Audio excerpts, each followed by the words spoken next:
The morning light felt wrong, colder, sharper. I opened my eyes, expecting the familiar mess of my bedroom. Instead, I saw sleek metallic furniture, sunlight glinting off a wall-sized screen displaying a cityscape I didn't recognize. Where was I? Panic twisted in my gut. This wasn't my room. This wasn't my life. I sat up, heart pounding. The air hummed with a low, constant vibration, like a sleeping machine. My sheets were crisp, unfamiliar material, cool against my skin. I stumbled out of bed, my bare feet sinking into plush white carpeting. Every surface was spotless, gleaming, and utterly alien. The room was a perfect sterile cell. I caught my reflection in the screen. My face stared back, etched with the same confusion and fear that churned inside me. But there was something else in my eyes, a flicker of something different. A spark of defiance perhaps, or maybe just the desperate hope that this was all a bad dream. But I knew, deep down, that this was no dream. This was real. I was trapped in a world not my own. The apartment, if that's what it was, seemed to stretch on forever. Corridors of polished chrome and blinding white walls led to rooms filled with strange, humming machines and furniture that looked molded from a single piece of plastic. Everything was smooth, curved, devoid of any human touch. It was unsettlingly perfect. I found clothes laid out on a sleek countertop, a simple gray jumpsuit, no other options. As I dressed, I noticed a small silver device on the counter, blinking with a soft blue light. It resembled a watch but thinner, sleeker. Hesitantly, I picked it up. The moment my fingers touched the cool metal, a voice filled my head. "Welcome," the voice said, smooth and androgynous. "Your schedule for today is as follows." The voice droned on, outlining a series of tasks and appointments. I didn't recognize any of them. This wasn't my life. My life was messy, filled with laughter and arguments and the comforting aroma of coffee brewing in the morning. This was sterile, controlled, wrong. I slipped the device on my wrist, the voice in my head falling silent.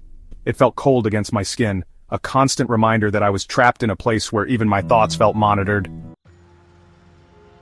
The city outside was just as unsettling as the apartment. Towers of glass and steel soared into a sky perpetually overcast with a dull grayish haze. The streets were eerily empty, save for the occasional hovercar gliding silently by, its passengers expressionless behind tinted windows. The silence was unnerving. No car horns, no shouts, no laughter, just the low hum of the city itself, a constant throbbing drone that seemed to vibrate in my bones. Even the air felt heavy, oppressive, difficult to breathe. It was as if the city itself were holding its breath, waiting for something to happen. I wandered aimlessly, my mind racing. Where was I? How did I get here? And more importantly, how could I get back to my own reality? The questions echoed in the silence, unanswered, amplified by the city's unsettling stillness. I felt a growing sense of dread, a chilling certainty that something was terribly, terribly wrong. People, when I finally encountered them, were just as unsettling as the city itself. They moved with a robotic precision, their faces carefully blank, their eyes vacant and dull. They spoke in monotone, their words clipped and devoid of emotion. It was like watching a city populated by perfectly crafted automatons. I tried talking to them, asking for help, for answers.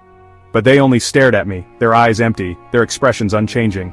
It was as if they didn't see me, or perhaps they saw through me, to something beyond my understanding. Their silence was more terrifying than any scream. In a shop window, I caught my reflection again. The face staring back was mine, yet not mine. My eyes held a spark of fear, of confusion that contrasted sharply with the vacant stares of those around me. Was I changing? Adapting to this new reality?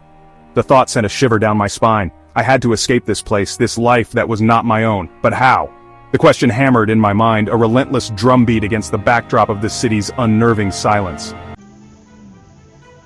Days blurred into an endless parade of meaningless tasks and empty interactions.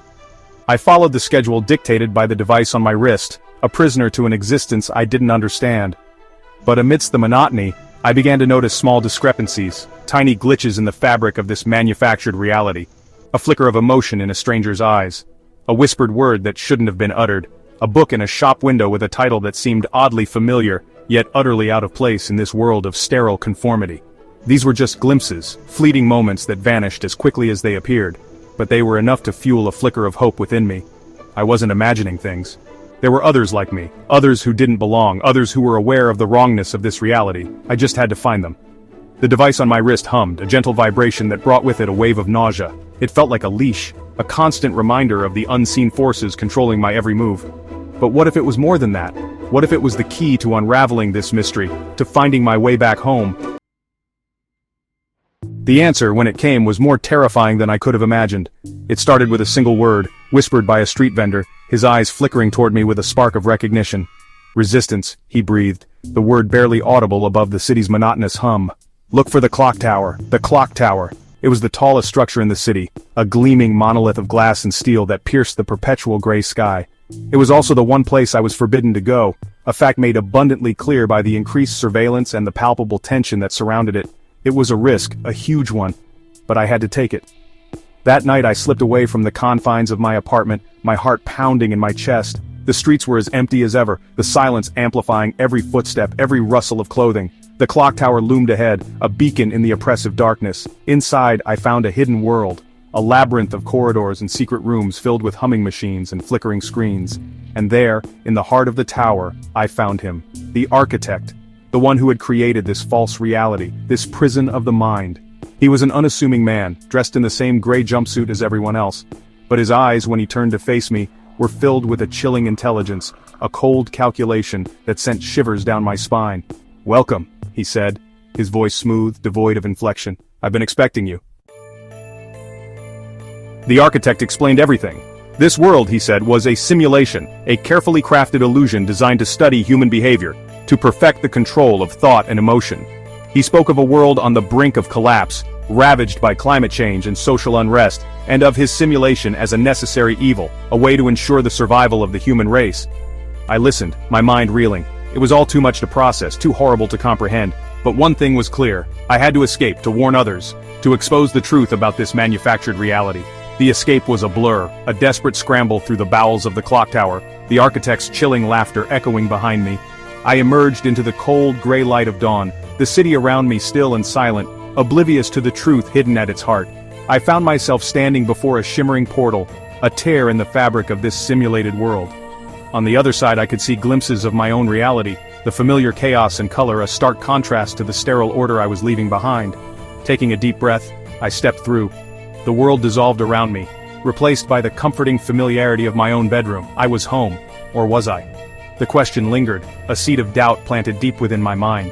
The architect's words echoed in the silence, a chilling reminder of the fragility of reality itself. Had I truly escaped? Or was this just another layer of the simulation, a more insidious form of control? I didn't know. And in that moment, as the lines between reality and illusion blurred, I realized with chilling certainty that I might never know for sure. If you want more intriguing stories like these, please like, comment, and subscribe to the channel for more content. Thank you for watching.